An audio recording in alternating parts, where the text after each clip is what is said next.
Today, we're embarking on an incredible journey to unravel one of the greatest mysteries of all time: the true date of Jesus' birth. You might be thinking, wait, isn't it December 25th? Well, buckle up, because we're about to challenge everything you thought you knew about Christmas. Every year, billions of people around the world celebrate Christmas on December 25th. It's a time of joy, family, and gift-giving. But what if I told you that December 25th might not be the actual date of Jesus' birth? In fact, the early Christians didn't even focus on celebrating Jesus' birth that much at all. They were much more interested in his death and resurrection. So, why December 25th? To understand this, we need to go back in time to the Roman Empire. Early Christianity was spreading within the Roman Empire, and the Roman Catholic Church was trying to make Christianity more appealing to pagans. They did this by blending Christian beliefs with existing cultural practices. Two major Roman festivals happened around the same time as Christmas: Saturnalia and the celebration of Sol Invictus. Saturnalia was a week-long festival involving feasting, gift-giving, and honoring Saturn, the god of agriculture. Sol Invictus, meaning the unconquered sun, marked the winter solstice and was tied to light and rebirth, concepts easily connected to the birth of Jesus. But let's dive deeper into the biblical clues that might give us a more accurate timeline for Jesus' birth. First, consider the census ordered by Caesar Augustus, which caused Joseph and Mary to travel to Bethlehem. Traveling from Nazareth to Bethlehem, especially for a pregnant Mary, would have been rough, especially in December, known for being cold and rainy in Judea. Not exactly ideal for traveling, and definitely not the kind of weather where shepherds would be tending their flocks out in open fields at night. The Bible tells us that the shepherds were out in the fields with their flocks at night, which just wouldn't have happened in December. So, that pretty much debunks the whole December timeline. Next, let's look at the story of John the Baptist. John's father, Zechariah, was a priest belonging to the priestly division of Abijah. This system involved different groups of priests serving in the temple at different times of the year. Zechariah's service would have been around May or June, which is when the angel Gabriel appeared to him, announcing that he would have a son. Shortly after, Elizabeth became pregnant with John. 6 months later, Gabriel visited Mary and told her she would have a baby. If John was conceived around June and Mary conceived 6 months after that, Jesus would have been conceived sometime in December, and 9 months after December is September or October. September and October fall right around the time of some important Jewish festivals, like Sukkot, the Feast of Tabernacles.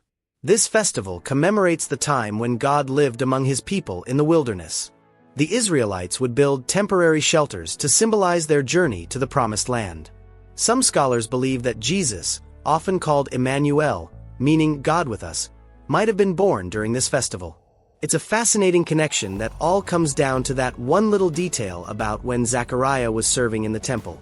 But what about the Star of Bethlehem? Some scholars think it might have been a planetary conjunction, where two planets like Jupiter and Saturn align in the sky and appear as a single super bright star. Others think it could have been a nova or even a supernova, a massive stellar explosion visible from Earth. Imagine that, the heavens announcing the birth of Jesus with this cosmic display. There have been attempts to match up historical astronomical records with the biblical accounts, and one theory suggests that there was a conjunction of Jupiter and Saturn that occurred in 7 BC, right in the time frame we've been talking about. Now, let's consider the story of King Herod and the massacre of the innocents. Herod, afraid of a prophecy about a newborn king, ordered the killing of all baby boys under 2 years old in Bethlehem. Historical records tell us that Herod died in 4 BC. If Jesus was less than 2 years old when Herod ordered the massacre, he must have been born before 4 BC. This means the calendar we use today is actually off by a few years. It's based on calculations made by a monk named Dionysius Exiguus in the 6th century, who made a few mistakes. So, we're living in a world with an inaccurate calendar, and Jesus was actually born a few years earlier than what our calendar says. After considering all of this, the census, the shepherds, John the Baptist's birth, the Star of Bethlehem, and Herod's death, it seems like the most likely time of year for Jesus' birth was September or October, probably sometime between 6 and 4 BC. The exact date is still unknown, but we have a much better idea about the season. But what about all the other Christmas traditions? Like Christmas trees and Santa Claus? Surely those are purely Christian, right? Well, you might be surprised to learn that some of our most cherished Christmas traditions actually have roots in pagan cultures. Let's start with the Christmas tree. Long before Christianity, many cultures saw evergreen trees as powerful symbols. For example, the Druids in Northern Europe believed that evergreens represented eternal life because they stay green all year round, even through harsh winters. The Romans used evergreen branches to decorate their homes during Saturnalia, and the Norse had their Yule celebrations, where they would burn huge bonfires to celebrate the sun's return after the winter solstice. Bringing trees into our homes during winter is a tradition that's been around for centuries, and it wasn't even originally about Christmas. The early Christians weren't too thrilled about these pagan influences. The Apostle Paul warned Christians to be wary of traditions based on human ideas rather than biblical teachings. He wanted Christians to think critically and make sure their practices were truly aligned with their faith. So, how can we reconcile those pagan origins with our modern Christian beliefs? Some Christians choose not to have Christmas trees at all because of those pagan roots, while others see the tree as a symbol of hope and joy that can be reinterpreted in a Christian context. It's all about how you choose to use the symbol. Now, let's talk about Santa Claus. The Santa Claus we know and love today is a pretty modern creation, but his origins can be traced back to a real person, Saint Nicholas of Myra. Saint Nicholas was a Christian bishop who lived in the 4th century and was known for being incredibly generous and kind, especially to children. There's a famous story about Saint Nicholas secretly delivering bags of gold to 3 poor sisters to save them from being sold into slavery. Over time, stories about his good deeds spread, and he became a beloved figure, eventually being made the patron saint of children, sailors, and people in need. When Dutch settlers came to America in the 17th century, they brought the legend of Saint Nicholas with them, and his name eventually got changed to Santa Claus. Artists and writers started adding details like reindeer, a sleigh, and the workshop at the North Pole. The Santa we know today is a fascinating blend of history, folklore, and marketing. While the spirit of generosity inspired by Saint Nicholas is something we can all admire, the modern-day Santa Claus can sometimes distract us from the true meaning of Christmas. When I was a kid, Christmas was all about the presents that Santa was going to bring. I didn't even really think about the religious meaning behind it all. That's the challenge, isn't it? The focus can shift from celebrating Jesus' birth to wanting gifts, material things. The gift-giving has become the main event instead of just being a small part of the celebration. The sources remind us that true joy and fulfillment don't come from material possessions. They come from our relationship with God. So, we've debunked the December 25th date, and we've discovered that even the Christmas tree and Santa Claus have these complicated histories that go way beyond Christianity. It's fascinating, isn't it?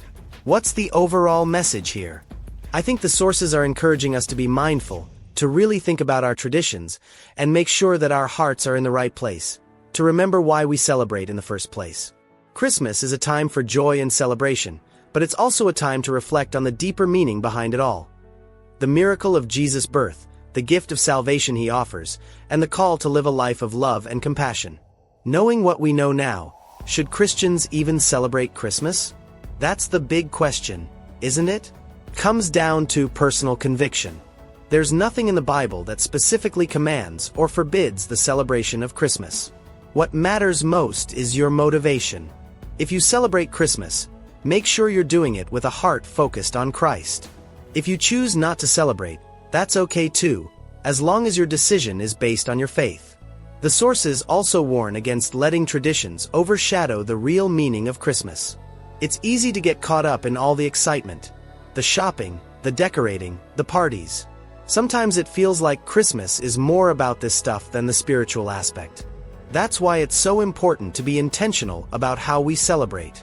We need to ask ourselves, am I really focusing on Christ? Or am I just caught up in all the consumerism? It's like taking a spiritual inventory. Am I living out my values? It's not just about our individual choices either. It's about setting an example for others, especially children. Are we teaching them that Christmas is about receiving gifts, or about the greatest gift of all, God's love for humanity expressed through the birth of Jesus? That's the message we should be emphasizing. This whole deep dive has really given me a lot to think about. It's not about getting rid of traditions. It's about being more mindful, more intentional, more focused on Christ, and more focused on the true meaning of Christmas. We've uncovered some surprising truths about Christmas, but it doesn't take away from the wonder and the beauty. It actually makes it richer. It helps us connect with the story on a deeper level. We've peeled back all these layers of history and tradition and found the core, rediscovered that core message of love, hope, and redemption. That's what Christmas is really all about, and that message isn't tied to a date or any tradition. It's a timeless truth that can inspire us all year round. This has been an amazing journey. We hope you learned something new and that you're inspired to keep exploring. Happy holidays, everyone. And remember to join us next time on Bible Stories 2.0 for another fascinating deep dive into the world of biblical narratives. Until then, stay curious, stay mindful, and keep seeking the truth.